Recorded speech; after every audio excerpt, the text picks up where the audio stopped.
أعوذ بالله من الشيطان اللعين الرجيم. بسم الله الرحمن الرحيم.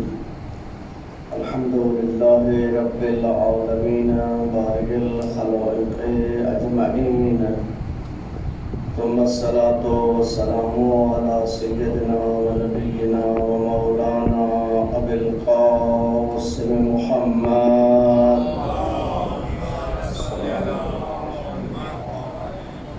وعلى أهل بيته الطيبين الطاهرين المعصومين المنتجبين المنتخبين. أما بعد، فقد قال الحكيم في محكم كتابه وقوله الحق وهو أصدق القائلين. بسم الله الرحمن الرحيم. يا أيها الذين آمنوا كتب عليكم الصيام كما كتب على الذين من قبلكم لعلكم تتقون. صاحبان ایمان، آپ پہ روزوں کو فرض کیا گیا جیسا کہ یہ سابقہ امتوں پر فرض تھے، شاید تم اس عمل روزہ کے ذریعے تقوی اختیار کرو۔ آج ولادت وسعادت امام مجتبی علیہ السلام ہے، اللہم صلی علی محمد وعلی محمد۔ خاندان اہل بیت کے گھرانے کی سب سے پہلی خوشی، اور ہم خوش نصیب ہیں کہ اللہ نے ہمیں ان گھرانوں میں جنم دیا جو گھرانے اہل بیت سے محبت کرتے ہیں، جو گھرانے اہل بیت سے عشق رکھتے ہیں۔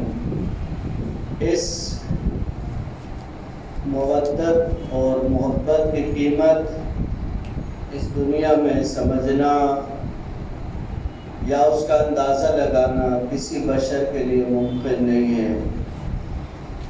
یہ اس دنیا میں جا کے اندازہ ہوگا کہ جب ایک سلسلہ ہے روایات میں، ایک بزرگ عالم کی زبان سے اس روایت کو میں نے خود سنا، تقریباً آغا سیستانی کے پائے کے وہ مجتہد تھے۔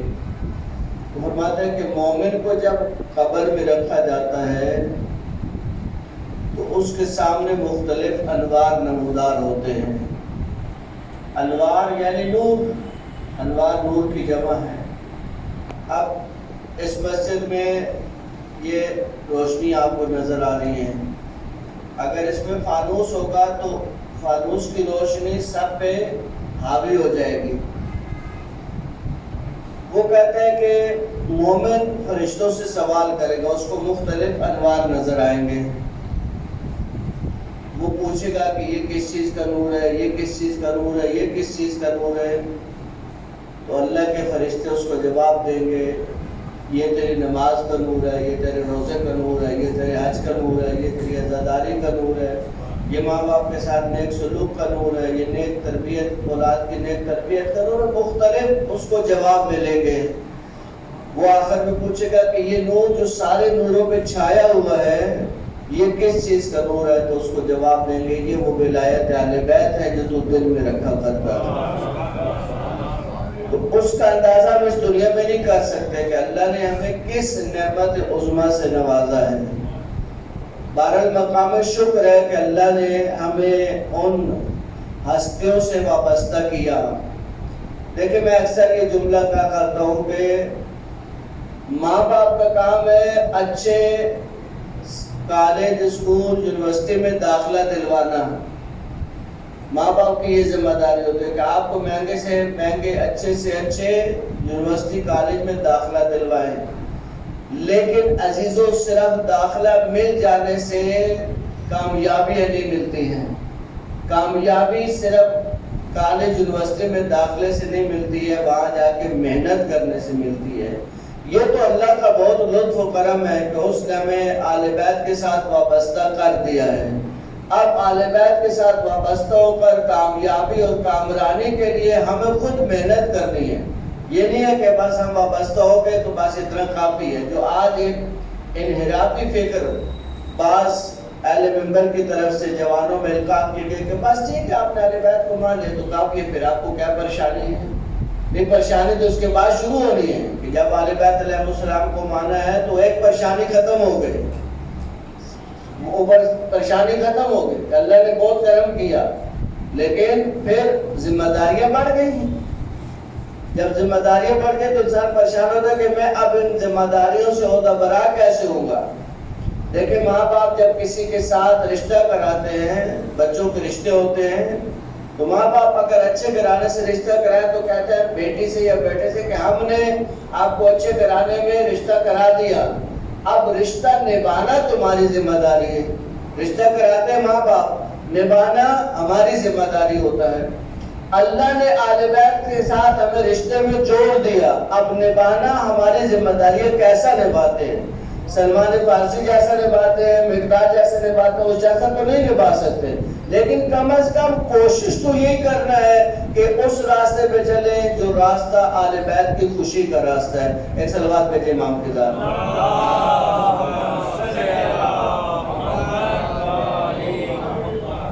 وقت کی کمی کی وجہ سے میں عربی کے جملے نہیں پڑھتا۔ امام علیہ السلام کے امام مصطفیٰ علیہ السلام فرماتے ہیں اے بنی آدم، محرمات الہی سے باز رہو تو عابد بن جاؤ گے۔ یعنی اگر تم چاہتے ہو کہ عابد بنو، عبادت گزار بنو، تو کیا کرنا ہے؟ تمہیں محرمات الہی سے اجتناب کرنا ہے۔ اب انسان کو پتہ ہونا چاہیے کہ کیا کیا حرام ہے، کیا کیا حرام ہے تو محرمات الہی سے بچے گا۔ جب پتہ ہی نہیں ہو کہ کیا حلال ہے کیا حرام ہے تو اس کے لیے ضروری ہے کہ علماء سے پوچھیں کہ ہمیں کن کن حرام کاموں سے بچنا ہے۔ اللہ کی تقسیم سے راضی ہو تو بے نیاز ہو جاؤ گے۔ دیکھیں اللہ کی جو تقسیم ہے، امیر المومنین علی بن ابی طالب علیہ السلام کا یہ جملہ صلی اللہ علیہ وسلم،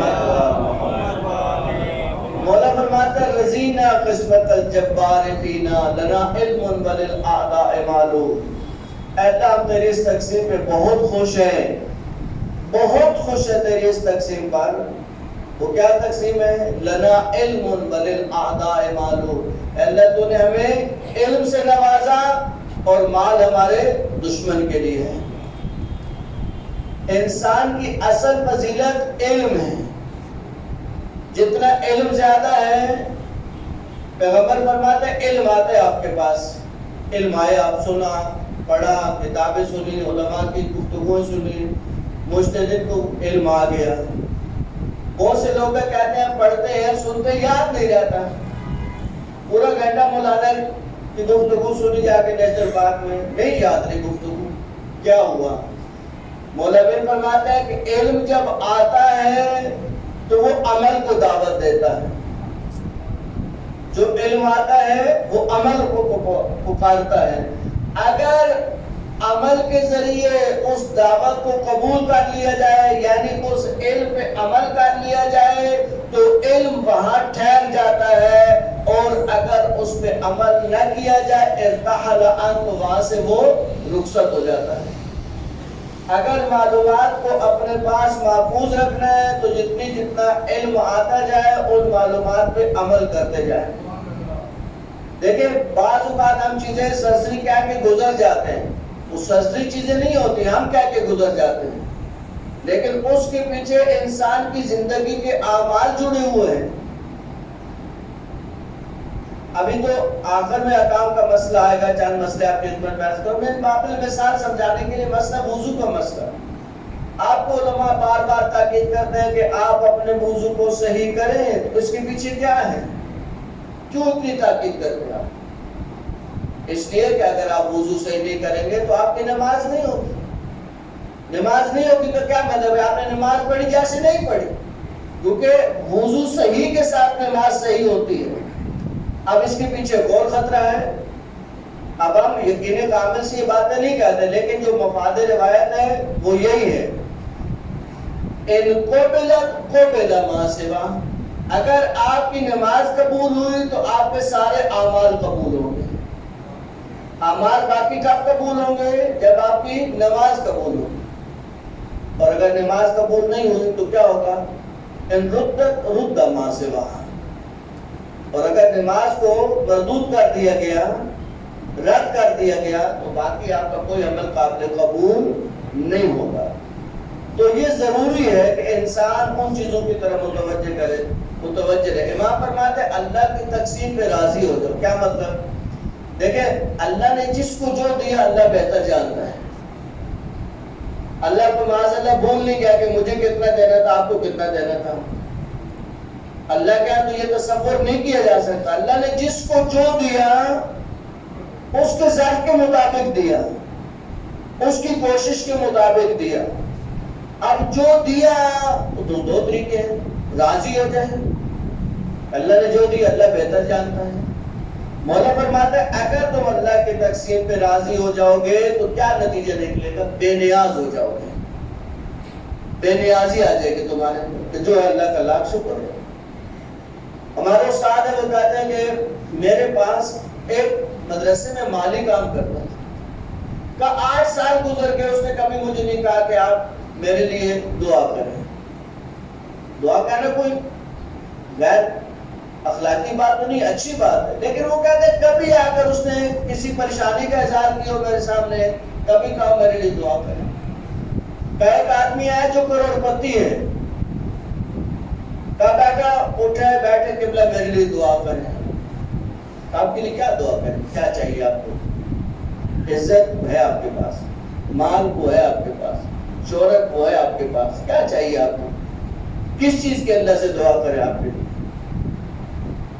دیکھیں یہ جو بے نیازی ہے، بعض لوگ بہت کم معمولی آمدن ہے، آپ ان سے پوچھیں بھائی گزارا؟ الحمدللہ الحمدللہ الحمدللہ. وہ 3-4 دفعہ کہتا الحمدللہ، اس کی زبان پہ شکوہ نہیں آتا. حالانکہ ممکن ہے کہ گھر میں کوئی اتنا اچھا کھانا نہ کھاتا ہو، لیکن زبان پہ شکر ادا کرتا رہتا ہے. اللہ کی تقسیم پہ راضی ہے. ایک ہے لاکھوں کما رہے ہیں، ہر وقت روتا بیٹھتا ہے، جا بیٹھے روتا ہے، کیا کرے جی، پورے ہی نہیں پڑتا. دیکھیں ہم جب قانون قدرت کو بھولتے ہیں، قانون قدرت کیا تھا کہ تمہیں شکر کرنا تھا. اگر شکر کرتے تو اللہ اسی کو بڑھاتا جاتا. یہ تو قانون قدرت ہے، قانون قدرت کے ساتھ نہیں ٹکرایا جا سکتا. اللہ کا قانون کیا ہے؟ اللہ کا قانون یہ ہے کہ اگر تم میری نعمتوں کا شکر کرو گے تو میں نعمتوں کو کیا کروں گا؟ بڑھاتا چلا جاؤں. شکر کیا ہے؟ تسبیح لے ہاتھ میں، اللہ تعالیٰ لاکھ شکر ہے. نہیں، تسبیح سے تو زبانی شکر ادا ہوتا ہے. شکر واقعی کیا ہے؟ شکر واقعی یہ ہے کہ جو نعمت اللہ نے جس مقصد کے لیے دی، جو نعمت اللہ نے جس مقصد کے لیے دی، اس نعمت کو اسی مقصد میں خرچ کرنا. اللہ نے ایک نعمت دی ہے جس کو کہتے ہیں دماغ، عقل. عقل کو کہاں خرچ کرنا چاہیے؟ لوگوں کے خلاف منصوبے بنانے میں.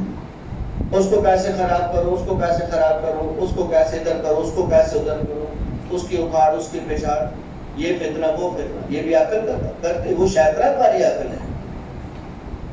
اس کا صحیح شکر کیا ہے؟ نہ، اللہ نے جس مقصد کے لیے دی ہے اس کو پازیٹیو استعمال کرے، لوگوں کی خدمت کے لیے، خدمت خلق کے لیے، پازیٹیو سوچ کے ساتھ. دیکھیں جو مثبت سوچ کے لوگ ہوتے ہیں وہ ہمیشہ زندہ رہتے ہیں، وہ تاریخ میں بھی ان کا نام رہتا ہے.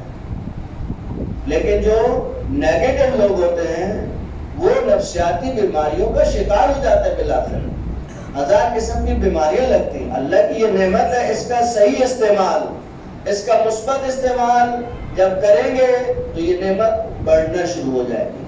آنکھ اللہ نے دی کیا دیکھنے کے لیے؟ ہر چیز. جو دل ہے دیکھے نہ، جو اللہ نے اجازت دی ہے اس کو دیکھے. جس سے اللہ نے روکا ہے اس سے رک جائے.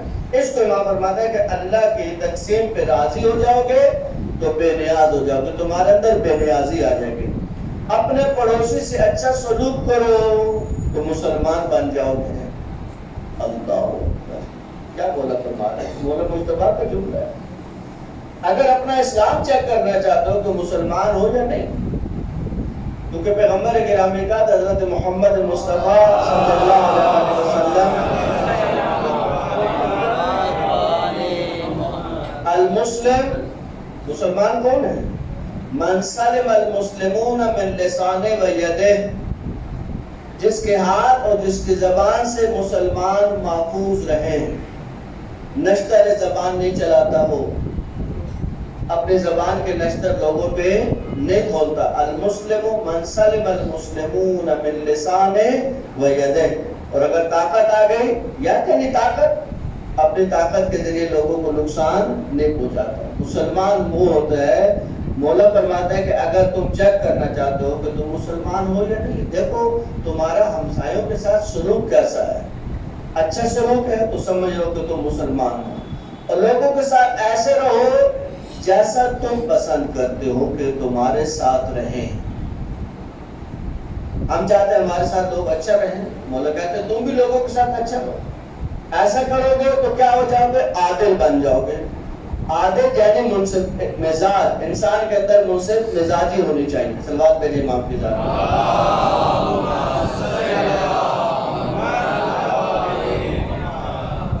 جن لوگوں کو یہ شکوہ رہتا ہے کہ ہماری دعا قبول نہیں ہوتی، امام مجتبیٰ علیہ السلام ان کو ایک نسخہ دے رہے ہیں کہ چاہتے ہو اگر تمہاری دعا قبول ہو، دیر سے یا کچھ فوری یا کچھ دیر کے بعد۔ مولا فرماتے ہیں من قرأ القرآن، جو قرآن کی تلاوت کرتا رہتا ہے اس کی ایک دعا مستجاب ہو ہی جاتی ہے، چاہے جلدی ہو جائے کچھ دیر کے بعد۔ قرآن کی تلاوت، بہت سے لوگ ہیں جن کو قرآن پڑھنا نہیں آتا، یہ بہت بڑی کمزوری ہے، یہ بہت بڑا اخلاقی نقص ہے۔ دیکھیں ماہ مبارک میں ایک آیت قرآن کی تلاوت کا ثواب کتنا؟ ایک ختم قرآن کے برابر، ایک ختم قرآن۔ یعنی جو شخص، اب بعض لوگ ہوتے ہیں کہ وہ جلدی جلدی قرآن ختم کر رہے ہیں، میں نے مولانا 10 قرآن ختم کیے، کوئی ایک آیت سمجھ آئی؟ کوئی ایک آیت سمجھ کے بھی پڑھی؟ نہ، 10 قرآن ختم کرنا کمال نہیں ہے، ایک ختم کریں لیکن سوچ سمجھ کے۔ ایک ختم قرآن کم نہیں ہے، 6666 آیتیں، یعنی اگر آپ نے سکون کے ساتھ ترجمہ بھی پڑھا، تھوڑا حاشیہ بھی پڑھا، تھوڑی تفسیر بھی پڑھی، یہ اس سے بہتر ہے کہ آپ 10 قرآن ختم کریں۔ کیونکہ جب آپ صرف قرآن پڑھتے جا رہے ہیں، البتہ یہ صرف قرآن پڑھنا فائدے سے خالی نہیں ہے، کوئی اس شعبے میں بھی نہیں جائے۔ بعض لوگ پھر اس شعبے میں پڑھ جاتے ہیں کہ پھر قرآن نہیں پڑھنا چاہیے خالی، نہ، صرف قرآن پڑھنا بھی اپنا جگہ فائدہ رکھتا ہے۔ ایک بزرگ تھے، وہ اکثر قرآن کی تلاوت کرتے تھے، پڑھتے ہوں گے ترجمہ بھی پڑھتے ہوں گے، لیکن اس کا پوتی تھی یا پوتا ہر وقت دیکھتے کہ بابا ہر وقت جانا، کہا کہ ہر وقت آپ پڑھتے ہیں، اس سے کیا ہوتا ہے؟ اب وہ اس کو کچھ سمجھانا چاہتا ہے، بزرگ ہے۔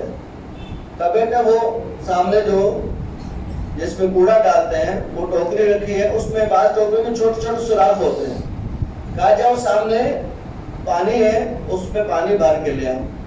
اب جب وہ پانی بھر کے لائے تو اس کے پاس پہنچنے تک وہ پانی اس سے آہستہ آہستہ نکل جاتا تھا، پھر واپس بھیجا، کہا پھر اس کو بھر کے لاؤ، پھر وہ بھر کے لائے، یہاں پہنچنے تک پانی ختم ہو جائے۔ 4-5 دفعہ جب آنا جانے ہوتا ہے اس میں تو پانی نہیں چڑھتا ہے، پانی نکل جاتا ہے۔ کہا بیٹا جب پہلی دفعہ تم نے بالٹی میں پانی ڈالا تو اس وقت جو بالٹی کی شکل تھی جو اب شکل ہے، اس میں کوئی فرق ہے؟ اب تو یہ بالکل اندر سے صاف ہو چکی ہے۔ کہا کہ خالی قرآن بھی جو پڑھتا ہوں وہ جتنی دفعہ اندر جاتا ہے وہ کم از کم صفائی تو کرتا جاتا ہے۔ خالی قرآن پڑھنا بھی بے فائدہ نہیں ہے، تلاوت کریں لیکن سمجھ کے کریں گے، سوچ سمجھ کے، آیتوں پہ غور کریں گے، آیتوں پہ فکر کریں گے، ترجمہ پڑھیں گے، تفسیر پڑھیں گے، انس پیدا ہو جائے گا۔ دیکھیں آپ میں سے ہر بندے کے پاس، اب کوئی بندہ نہیں ہے جس کے ہاتھ میں سمارٹ فون نہیں ہے۔ سمارٹ فون میں آپ اس وقت جو ہے وہ جو ہر وقت آپ کے ہاتھ میں دستیاب ہو، ہمارے استاد محترم قبلہ مفسر قرآن حضرت الاسلام والمسلمین شیخ محسن نجفی صاحب کا ایپ قرآن کا پورا تفسیر کے ساتھ، حاشیے کے ساتھ، قرآن ترجمہ اور اس کا حاشیہ بہترین صورت میں ایپ موجود۔ آپ اپنے موبائل میں اس کو ڈاؤن لوڈ کر لیں، صبح اٹھے حمد پڑھی، حمد کے بعد تھوڑا سا قرآن پڑھا، پھر اس کا ترجمہ پڑھا، پھر جو سائڈ پہ حاشیہ اس کو پڑھا۔ آپ ایک 8 مہینے کے بعد دیکھیں گے کہ آپ کے اندر خود ایک چینج آنا شروع ہو جائے گا. آپ کو خود اچھا فیل ہونا شروع, اچھا یہ بھی ہے قرآن کے اندر, یہ بھی ہے قرآن کے اندر, یہ بھی ہے. دلچسپ واقعات, دلچسپ آیات, دلچسپ چیزیں. قرآن سے انسان جب انس پیدا کرتا ہے, ناجو بلاغہ نہیں سمجھ آتا, پڑھنا شروع کریں. جہاں نہیں سمجھ آتا وہاں نشان لگا ہے. نشان لگا کر کسی بھی عالم سے آگے پوچھو, مولانا اس جملے کا کیا مطلب ہے, یہ مجھے سمجھ نہیں آیا. صرف سجادیہ دیکھیں, صرف سجادیہ کو پہلی دفعہ جب مصر کو علماء کے پاس بھیجا کسی بزرگ عالم نے, زین العابدین مرشد نجفی نے مصر کے کسی مفتی کو امام سجاد کا صحیفہ بھیجا, تاکہ انہوں نے جب وہ صحیفہ پڑھا تو ایک خط لکھا, کہا کہ آپ نے ہمارے ساتھ اچھا نہیں کیا. اتنا عرصہ ایسی کتاب ہم تک نہیں پہنچی, ہم اس کے فیوز برکات سے محروم رہے. تو کہتے ہیں اس پہ علامہ کا حاشیہ تھا کہ آپ کہاں محروم رہے, ہم بھی سے محروم ہیں, ہم خود محروم. امام سجاد کے کئی بچوں کو تو نام بھی نہیں آتا ہوگا. آپ کسی بچے سے پوچھیں کہ امام سجاد کی ایک کتاب ہے, اس کا نام بتاؤ. بچوں سے ایسے بھی کبھی سوال کیا کریں, بیٹے بتاؤ امام سجاد کی کتاب ہے, اس کا کیا نام ہے. صحیفہ کاملہ, صحیفہ سجادیہ, اور اس کو بعض لوگوں نے, اہل سنت کے لوگوں نے, زبور آل محمد, انجیل اہل بیت کے نام دیے ہیں. 54 سے لے کر 68 دعاؤں کا یہ مجموعہ ہے. خصوصاً وہ مومنین جو پریشان ہیں, پریشان حال, مشکلات, تکالیف, ہر وقت ٹینشن میں رہتے ہیں. جب کرونا ہوا تھا تو میں نے سب لوگوں سے کہا کہ آپ امام سجاد کی 7 نمبر کی دعا پڑھیں.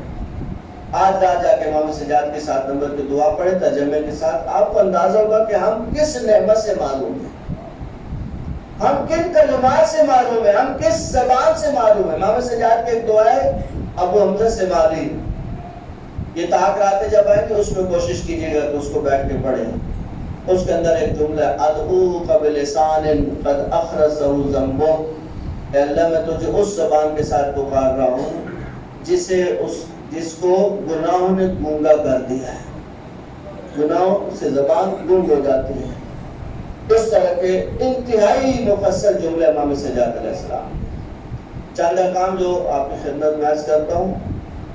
نماز کے واجبات آپ کی خدمت میں عرض کیے, اور عرض کیا کہ واجبات 2 قسم کے ہیں, واجبات رکنی اور واجبات غیر رکنی. رکنی واجبات وہ ہیں جن کو آپ بھولے سے بھی ترک کریں گے تو آپ کی نماز باطل ہو جائے. اس دن میں نے آپ کی خدمت میں عرض کیا, دہراتا ہوں, صرف تفصیل میں نہیں جا رہا.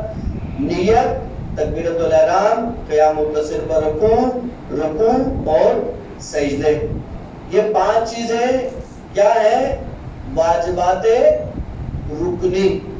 واجبات رکنی کا کیا مطلب ہوتا ہے کہ ان کو اگر آپ بھول کے بھی چھوڑیں گے تو بھی نماز کیا ہو جائے گی, باطل ہو جائے گی.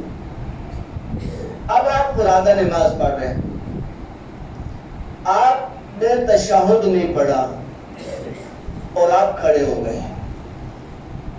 کھڑے ہوئے جب آپ نے حمد شروع کی یا تسبیحات اربع شروع کی تو آپ کو یاد آیا کہ میں نے تشہد نہیں پڑھا. اب آپ کیا کریں گے, واپس بیٹھ جائیں گے, واپس بیٹھ جائیں گے, بیٹھ کے تشہد پڑھیں گے. تشہد پڑھ کے پھر واپس اسی روٹین سے کھڑے ہوں, پھر ہم یا تسبیحات اربع پڑھیں اور اپنی نماز کو مکمل کریں. البتہ اس نماز کو مکمل کرنے کے بعد 2 سجدے سہو.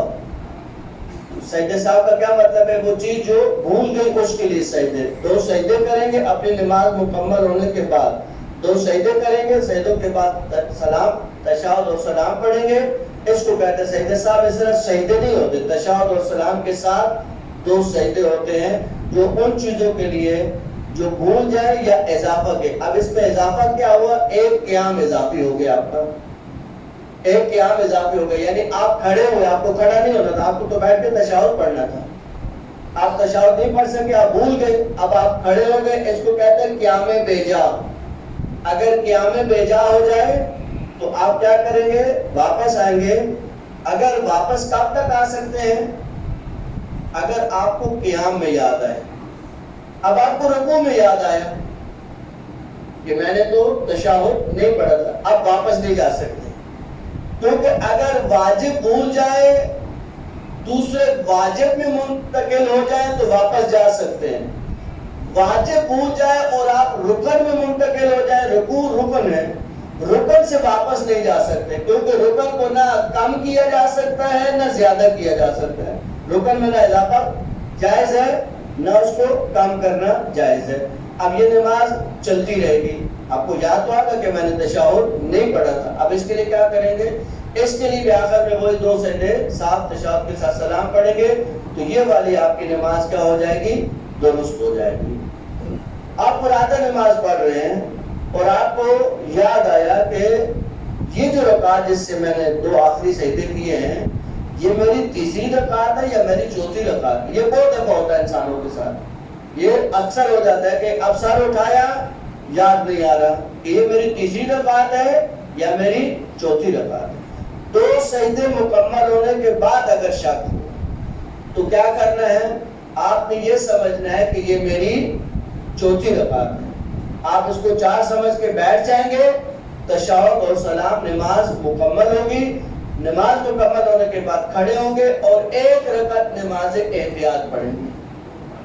احتیاط کا کیا مطلب ہے کہ اب ممکن ہے کہ میں نے 3 پڑھی ہوں، اگر آپ نے 3 پڑھی ہوں گی تو یہ چوتھی اس کے ساتھ لگ کے آپ کی نماز کیا ہو جائے گی؟ مکمل ہو جائے گی، اور اگر آپ نے 4 ہی پڑھی تو یہ ایک اضافی ہے جس کا آپ کو کوئی نقصان نہیں ہے۔ یہی مسئلہ جمعہ میں آتا ہے، دیکھیں جمعہ میں اس بات کا خیال رہے کہ جمعہ آپ واجب تخیری کی نیت سے پڑھیں، جس نیت سے بھی پڑھیں، لیکن ظہر کو احتیاطاً ہر حال میں پڑھیں، اس لیے کہ اگر جمعے میں کوئی کمی رہ گئی، اب جمعے میں کمی کے کئی مصادیق ہیں، لیکن احتیاطاً زور ہر مجتہد نے لکھی ہے احتیاطاً زور ہر حال میں پڑھے، اس لیے کہ اگر آپ زور پڑھیں گے تو آپ کو یقین ہو جائے گا اگر جمعہ مکمل ہے تو آپ کو یہ اضافی چیز ہے، اس کا کوئی آپ کو نقصان نہیں ہوا، اور خدا نہ خاصہ اگر جمعے میں کوئی مسئلہ ہوا تو آپ کا فریضہ ترک نہیں ہوا، آپ نے اپنا فریضہ ادا کیا ہے۔